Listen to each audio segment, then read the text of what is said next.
Hello students, today we are going to deal with one important topic from history, that is Sangam age. Okay, so here in this discussion I'll be focusing on prelims and I'll try to cover the maximum areas which can be asked in prelims. Okay, now before we get into the discussion, if you have missed out any of my videos, you can get in touch with me here. There's my Instagram ID, or you can join the Telegram channel. You'll get all my videos over there, and we have complete courses for UPSC. Okay, so civil service examination, and also we have module classes for history, economy, sociology, and all these classes are there. You can get in touch with me here or in this ID. You will get all the classes over there, so we'll discuss the details over there. So let's get started with Sangam age. So which period is actually we are referring the Sangam age?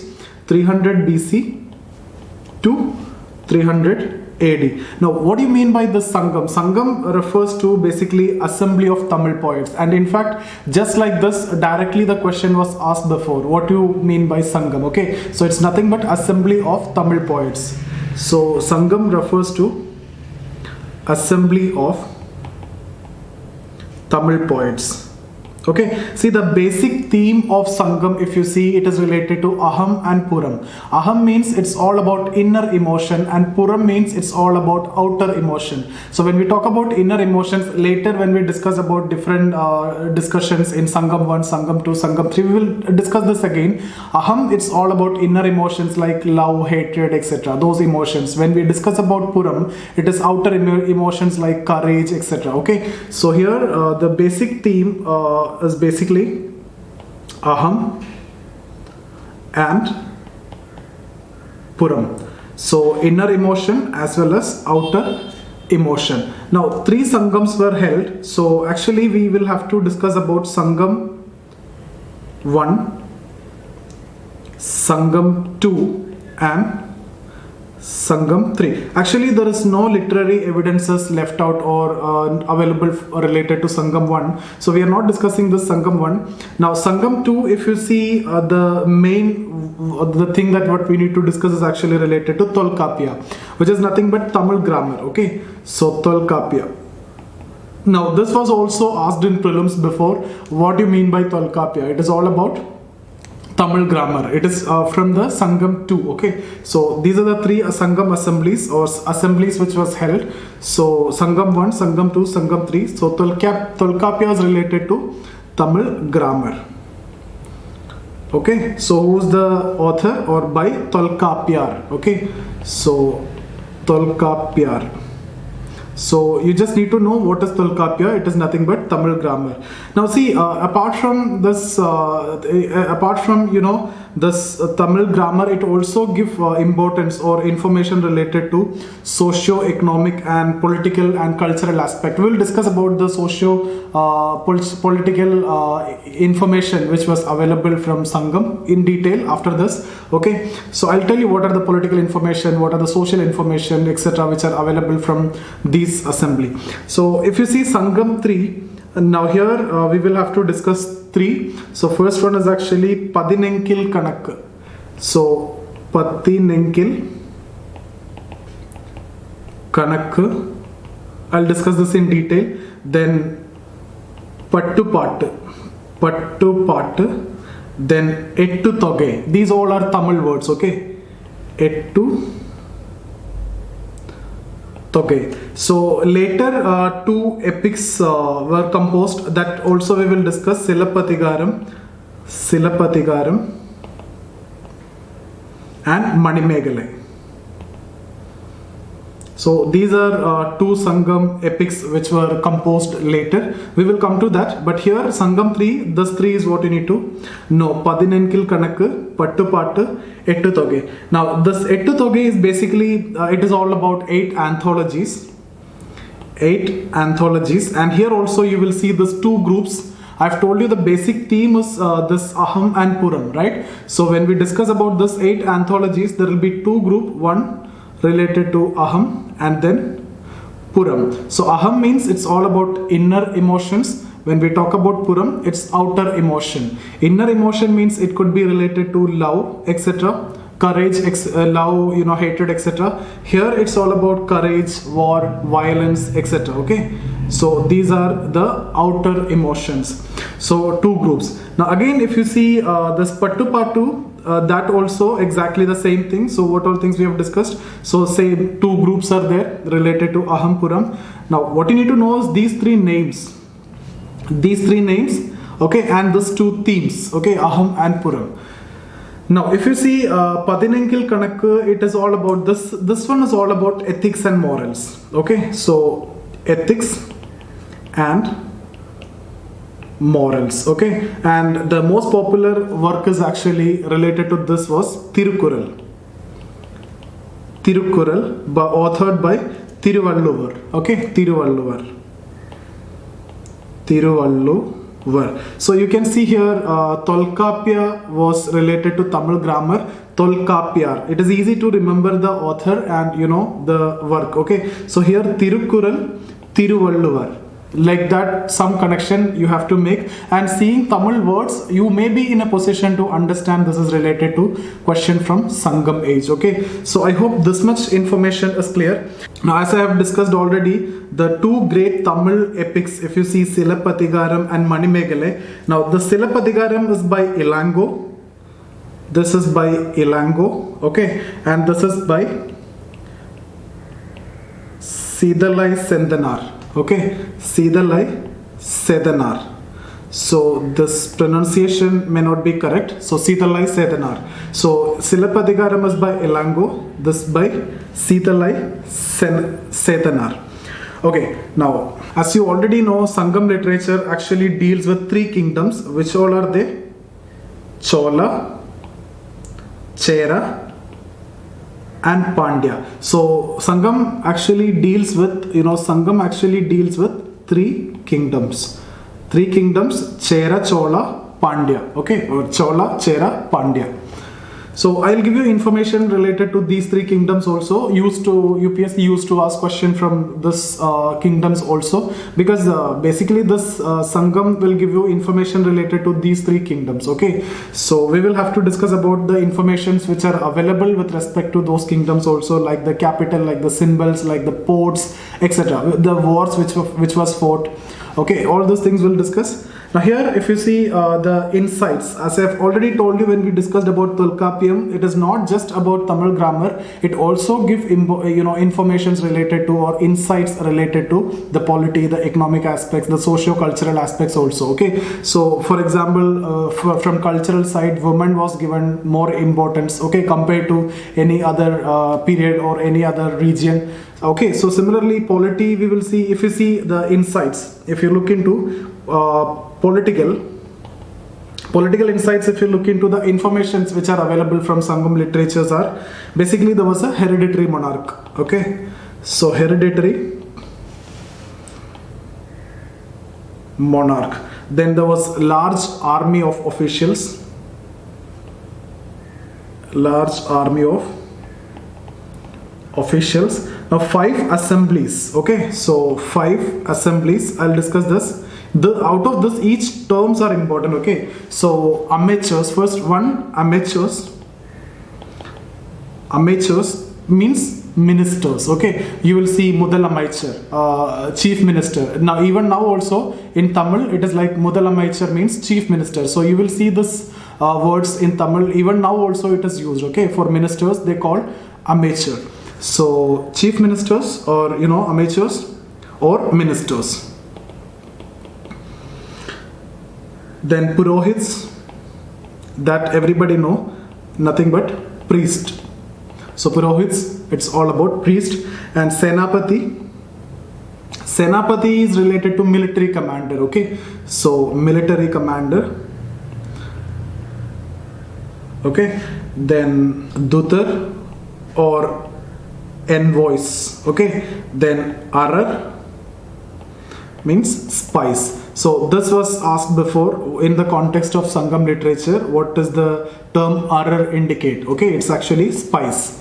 So I hope you need to have this brief idea at least, so that you can answer the questions if it is asked in mains, and also you will be in a position to write an answer in mains if the question is asked from Sangam. In fact, it was actually asked in 2015. Okay, so hereditary monarch, and one more, there is a council of ministers. Okay, then council of ministers. So these are the informations which are available from Sangam related to the political aspect. Okay, so there was hereditary monarch, then large number of officials, large army of officials, council of ministers, and this 5 assemblies you need to have an idea: amateurs or ministers, then purohits, senapati is nothing but the military commander, dutar, okay, that means envoys, dutar or whatever it is, RR means spies. Okay, this was actually asked in prelims before.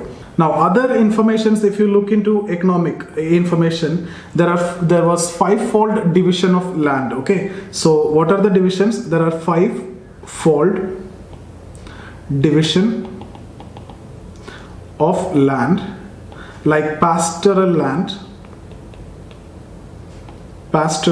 hilly tracts, okay, agricultural land. So obviously we need to know the predominant occupations or activities in this land, right? That's the reason why we are discussing about this 5-fold division of land. So pastoral land is there, hilly tracts, agricultural land, coastal region. So obviously seeing this you will be in a position to know the occupations. Deserts. Okay, see, pastoral land means here what do you think will be the important occupations or activities? Cattle rearing. So here it is cattle rearing. Okay, now hilly tracts, it's for hunting. Okay, so main activity here is actually hunting. Agricultural land, it is for agriculture. Coastal region, it is basically fishing is the important activity here. So agriculture is the important activity here, and most of the smugglers or goons or other such kind of activities are actually in deserts, like smuggling, etc. Okay, so those kinds of activities were there in deserts, because those people will hide over there and they loot, they attack people. Okay, so this is the 5-fold division of land which you can see. Now what about caste? Caste during this period, what is the information related to caste? 4 important caste I'll discuss here. First one is actually related to Arasar. This is the ruling class. Arasar, ruling class. Okay, then Anthanar.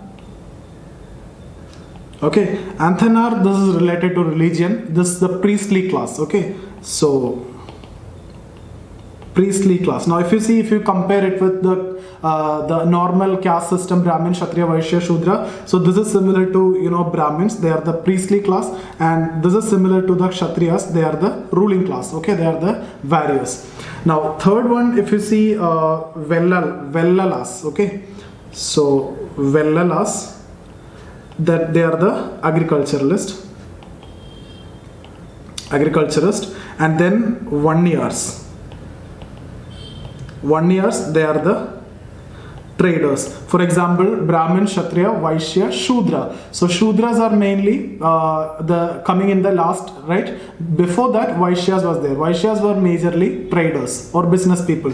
So here, Vanniyas are similar to the particular Vaishyas. If you take the normal caste system, so this group similar to Kshatriya, this group similar to Brahmins, priestly class, this group similar to Vaishyas, they are the business people or the traders. Now these are Vellalas or agriculturalists, and for your information I'll tell you, this question was actually asked in prelims before.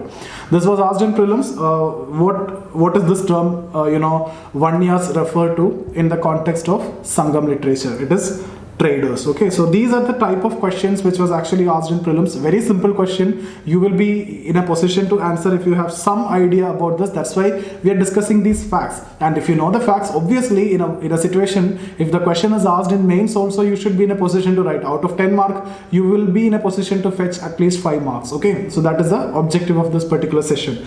Now, if you see here, primary deity was Murugan. Okay, so primary deity Murugan. Now others were also there, like Vishnu, Indra, etc., Varuna, all these were also there, but primary deity is actually Murugan. Okay, Murugan temples are also there, if you see. Now women, what about women? As I have discussed with you in the beginning itself, some socio-political freedom was given. Even love marriage is also actually permitted. Okay, now some women poets was also there during this time, so that actually indicate women were given some social freedom during this period of time compared to other periods and compared to other regions also. So women was given some social freedom. Love marriages was common. Okay, so women poets was also there. So, which among the following is true with respect to Sangam age? If you see, women were given social freedom, it is actually correct, okay? Or love marriages were allowed during Sangam age, it is actually correct, okay? Or women poets were part of Sangam, it is also correct, okay? So, now if you look into the three kingdoms that I have told you, we will just make a comparison with three kingdoms, okay? So, here I'll see three kingdoms. What are they? Chera, Chola, Pandya. So, I'll start with Cheras. So Cheras. Now what is the capital of Chera? Vanji. Okay, so if you see capital is Vanji. Okay, now what is the royal symbol or the emblem? Okay, so royal symbol, the king's or that particular kingdom's royal symbol, it was bow and arrow. Okay, now popular ruler Sengatuan. Okay, so popular ruler Sengotuan. Now one important information related to this, again this was also asked in prelims. Actually there was an embassy to China from this particular kingdom, Chera. Okay, so that means good diplomatic and commercial relation is actually maintained with the neighboring countries. Okay, so embassy to China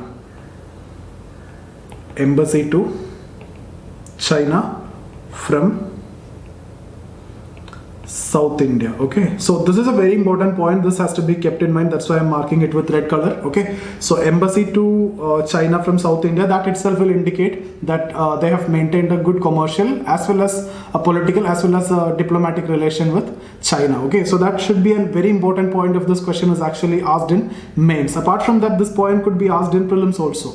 Okay, so then what about the important ports? Musris and Tondi.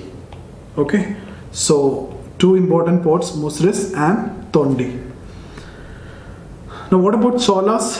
So Cheras is done, capital Vanji, royal symbol bow and arrow, popular ruler Sengotuan. Okay, so there was an embassy to China from South India. Now if you see Cholas, so capital was Urayur. Later it was shifted to Puhar. Puhar is very important port. Okay, so later Puhar or Poom Puhar, both are actually same. It can also be asked as a question related to this particular port. We will come to that towards the end. Puhar. Okay, then the royal symbol, here it was bow and arrow, here it is tiger. Okay, now who is the popular ruler? The King Karikala.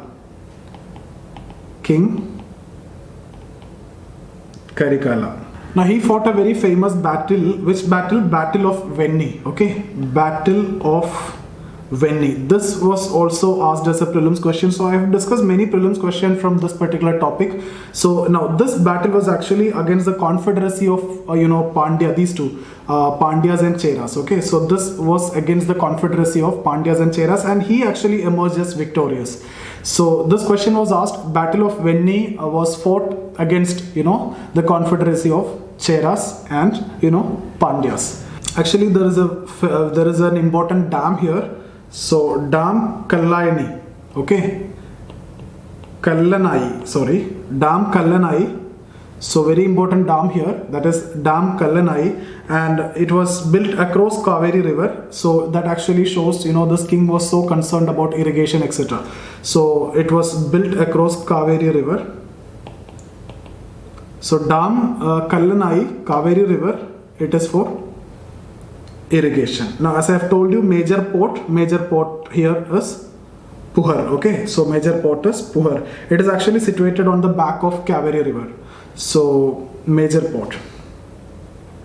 So it is also known as Poom Puhar. Okay, so I've told you already the capital earlier was Urayur, now it is Puhar. It is also known as Kaveri Pattanam. It is actually same only. Puhar, this port is actually situated near Kaveri river. So the city which is the capital is known as Kaveri Pattanam. Okay, so trade with Southeast Asia and Roman Empire was there. So very important point, trade with Southeast Asia. Trade with Southeast Asia and Roman Empire from here. Okay, so now we will move to Pandya. Pandya, if you see the capital Madurai, the royal symbol was a fish carp. Okay, it's actually a fish. Now what are the ports? Korkai and Salur. Okay, so these are the two important ports. So these are the informations which are available, you know, from the Sangam age or Sangam assemblies. So this is the points that you need to keep in mind for both your prelims as well as mains. So I hope this discussion is clear for you. If you have any doubt, you can get in touch with me here. This is my Instagram ID, or join the Telegram channel. You'll get all my YouTube videos over there. Apart from that, we have regular classes for sociology optional. I'll be completing entire syllabus of sociology with test discussions. Okay, so here you can get in touch with me for sociology classes, or general studies, economy is there, and history is there. Complete IAS syllabus is also covered over there. Okay, so see you guys. Thank you.